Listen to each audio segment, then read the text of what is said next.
यार पता नहीं क्यों मुझे ऐसा लगता है जैसे हार्दिक मुझे चीट कर रहा है। कभी उसके एक्शंस ऐसे होते हैं जैसे वो मुझसे कुछ छुपा रहा है। उसे कॉल्स करो तो आधे से ज्यादा टाइम उसका नंबर बिजी आता है। मिलने के लिए बोलो तो मिलता भी नहीं है।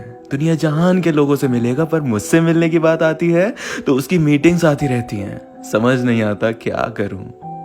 प्रिया ने अपनी बेस्ट फ्रेंड हुमा से कॉल पे अपनी प्रॉब्लम शेयर करते हुए कहा, देख मेरी जान, ऐसा नहीं है कि वो बिजी होता नहीं है। हाँ आई अंडरस्टैंड वो तुझे टाइम दे नहीं पा रहा है, मे बी वो ज्यादा बिजी हो। तू इतना टेंशन मत ले, थोड़ा टाइम दे। जब उसका प्रेशर थोड़ा कम होगा he will talk to you, he will meet you also. इतना परेशान मत हो। हुमा ने उसे समझाते हुए कहा, तू समझ नहीं रही है। मैं जानती हूँ हार्दिक को, वो बहुत अच्छे से। उसके अंदर ये चेंजेस मुझे बहुत काट खा रहे हैं। मैं ना चाह के भी इस बारे में सोचना बंद नहीं कर सकती। देख 5 साल के इस रिश्ते को मैं खत्म नहीं होने देना चाहती, बर्बाद नहीं होने देना चाहती। I love him very much and I just can't afford to lose him. Priya फिर परेशान होकर बोली। मैंने फिर समझाया, पर कहीं ना कहीं प्रिया इस बात से काफी ज्यादा परेशान हो रही थी क्योंकि उसने पहले कभी हार्दिक को इतना इग्नोरेंट नहीं देखा था। ये सब चेंजेस उसके बिहेवियर में प्रिया को बहुत परेशान कर रहे थे। रातों की नींद छिनने लगी प्रिया की क्योंकि उसे वो दिखाई दे रहा था आता हुआ जो वो कभी जिंदगी में देखना नहीं चाहती थी। यूं ही कुछ दिन बीते, रातें बीती। उसने कई बार बात करी हार्दिक से, पर उससे कोई ऐसा रिस्पॉन्स नहीं मिल रहा था जो प्रिया के दिल की बेचैनी को शांत कर पाता। फिर एक दिन, हार्दिक मुझे एक बात बताओ, प्रिया ने पूछा। हाँ जी बोलो, हार्दिक ने कहा। आप सच में मुझे चीट नहीं कर रहे हो ना? देखो प्लीज मुझे बता दो, अगर कोई और है तो। मैं और टेंशन नहीं ले सकती इस चीज की, प्रिया ने पूछा। प्रिया व्हाट्स रॉन्ग विद यू यार? रोज एक ही सवाल। 1000 बार बोल चुका हूं ऐसा कुछ भी नहीं है। वक्त नहीं निकाल पाता हूं मैं ज्यादा क्योंकि काम में बिजी होता हूं और कोई रीजन नहीं है, हार्दिक ने फ्रस्ट्रेट होते हुए कहा। यार ये कौन सा काम है जो सुबह से लेकर रात तक चलता रहता है? सुबह उठने के बाद से तुम्हारी कोई कॉल मैसेज नहीं, रात को सोने से पहले उम्मीद करो कि बात हो जाए तो तुम्हारा नंबर बिजी आता रहता है। What's wrong with you? सच सच बताओ किससे बातें होती रहती हैं और किससे मिलते रहते हो जो मुझे मिलने के लिए मना कर देते हो तुम? प्रिया ने भड़कते हुए कहा। तुम एक काम करो, मेरी सारी कॉल डिटेल्स निकलवा लो, हर चीज के स्क्रीनशॉट भेज दे रहा हूं अगर तुम्हें इतना ज्यादा शक हो रहा है तो। ट्रस्ट नाम की चीज ही नहीं रह गई है, सफाइयां देनी पड़ रही हैं, हद हो गई यार, हार्दिक ने फिर तेज आवाज में जवाब दिया। ये झगड़ा यूं ही चलता रहा और फिर आखिर में, मुझे तुम्हारे साथ नहीं रहना। जिस इंसान को मुझ पे भरोसा नहीं, मुझे उसके साथ रहना भी नहीं है।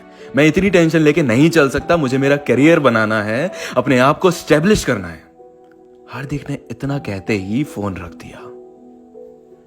जैसे ही हार्दिक ने फोन रखा उसके पास उसकी एक क्लाइंट की कॉल आ गई और उसने वो पिक कर ली।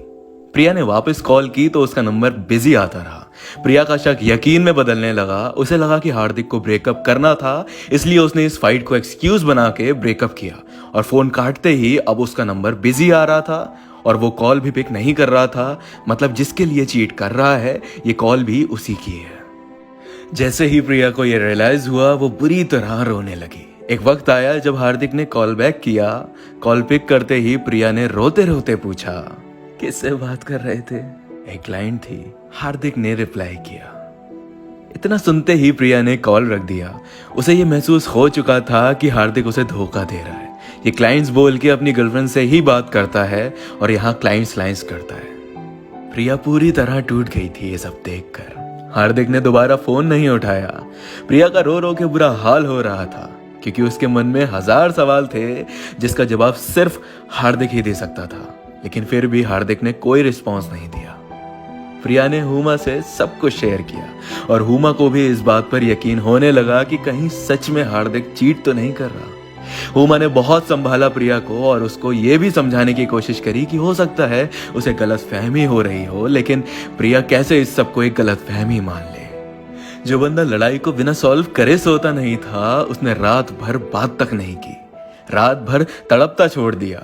और इतने सारे साइंस जो ये बता रहे हैं कि वो चीट कर रहा है, कैसे वो यकीन करे? कुछ दिन बीते और प्रिया ने डिसाइड किया कि वो एक बार उसके घर जाएगी, क्योंकि वो कॉल्स और मैसेजेस का कोई रिस्पॉन्स नहीं दे रहा था।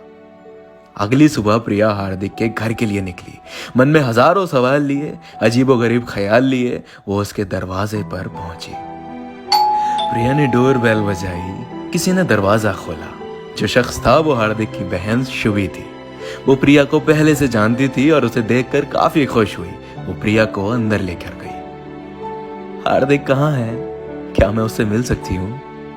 प्रिया ने पूछा। I think he is in his room, upstairs है, आप चली जाओ, शुभी ने बताया। प्रिया थोड़ा घबराते घबराते उसके रूम की ओर बढ़ी, क्योंकि उसे लग रहा था कि कहीं वो भड़क ना जाए उसे घर पे देख के। प्रिया ने पहले दरवाजा नॉक किया। जैसे ही नॉक किया दरवाजा खुल गया, क्योंकि वो अनलॉक था। उसने झांका तो शावर की आवाज आ रही थी और हार्दिक रूम में नहीं था, मतलब वही शावर ले रहा था। प्रिया ने डिसाइड किया बाहर इंतजार करेगी। वो हार्दिक के रूम को देखने लगी, वहां रखी चीजें देखने लगी।